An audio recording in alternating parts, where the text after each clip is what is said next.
trust for granted, just like we take the rules in the society for granted. And I think suddenly we realize we cannot take trust for granted. I want to come back to that second in a second, but coming up, because I'm going to do a little break here, our next guest will actually prove how it is possible to establish the first step leading to trust live on the M&M show. Now, we never tried this before, so I'm going to need a little bit of help to build trust online. And that leads me to the second guest of today's shows. His name is Jim Kalbach. Jim is the chief evangelist of Mural, a collaboration intelligence company supporting 95% of Fortune 100 enterprises. He's a noted author, speaker, and instructor in experience design, strategy, and visual methods, as well as a remote facilitator. Now, his personal mission, listen to this, is to make imagination work as amazing as possible in global organizations, anywhere, anytime. Welcome, Jim. Thanks, Martin, Marshall, and great to be on the show with Stephen. Some great thoughts, Stephen. I'd love to dig into that even deeper. It's such a pleasure to have you here. Now, listen, we've used Mural the past 20 episodes, and during our pre-call, I asked you for a little bit of a challenge if you're able to build trust online. Now, you are up for the challenge. Yeah. So I know that you would like to bring in your colleague. Yeah. And your colleague is Mark Tippen. He's a good friend of mine as well. At least it's become that over the last 20 episodes. He's a designer for 30 years and head of best practice learning at Mural. Let's bring in Mark as well. Hi, Mark. How are you doing? Rookie mistake. Muted. Great to be here, Martin. Oh, it's a pleasure to have you here. Listen, why don't you two show the world how we build trust online?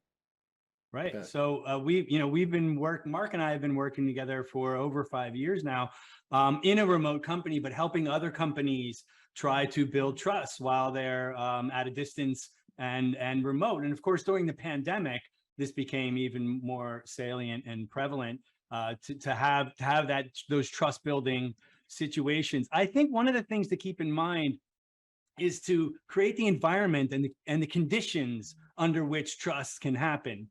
You can do this on a grand scale, like having a retreat or a quarterly team building events. Those are good. But the way that I think we approach it is to bring in elements that can lay the foundation for trust on a regular basis with every interaction. And one way, just one example, Martin, is with a short check-in exercise that we call affectionately Pick Your Nick.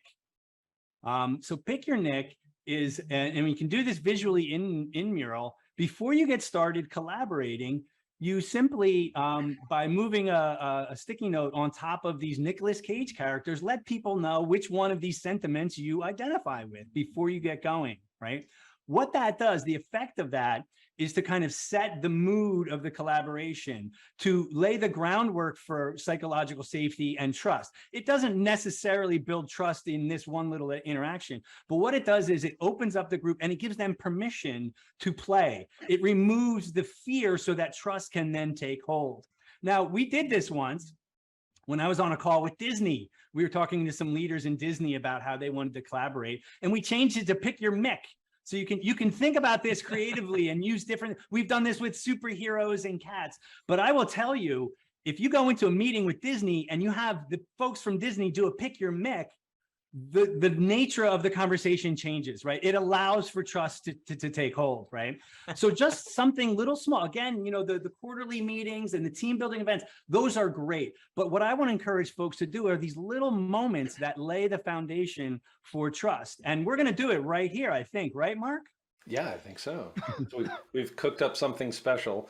We watched your intro video and we found wonderful expressions of Martin and Marshall in different states of mind. And we've built a Pick Your M&M. So You're not indicating we're schizophrenic, are you here? No. You have a broad range. So we've set things up beforehand. We found out your favorite colors, and so we've color coded things, which is also a great way in these virtual collaboration spaces to keep track of whose sentiment is what throughout the activities. But I'd like to invite you to look through these and We have excited to be here, ready for action. Is it nap time yet? Right. So this is an opportunity for us to kind of select in. Martin, what's your state of mind? I tell you what it is. There's no doubt about it. Whenever I am with Marshall, I am 100% focused. So you better place me on top of Marshall being focused here. Got it. So Martin's focused, and we got your black color. So Thank you for that, Mark. that tidy black, yeah. So and as for myself, I think I have to go with this is fun. Yeah. The 20 shows have been really fun and amazing to participate with. So now you'll see this took about 120 seconds to do, right? So what we're saying is before a team comes together and collaborates, you can take little moments like this and just understand how people are. That also helps you understand how and why they might react the way that they do. If they're having a busy day or a bad day, then that sets up the collaboration, and you're not mistrustful of them because they didn't answer because they're tired or they're busy and that kind of thing. What I typically do after we do this is I just kind of acknowledge, not one by one, but just in general. Oh, it's great to see so many people focused and excited here, right? And just acknowledge that back to the group. Again, it creates the environment, the conditions for psychological safety, empathy, being vulnerable as well too. And then I think that ultimately would lead to trust, even, or the conditions under which trust can take hold. Yeah. And I would Tim, I think say it's as a great what you're saying facilitator, there. you also need to be prepared if someone's in a really awkward space or having a downtime. That's a signal you can follow up on too, and that's even an introduction to build more trust.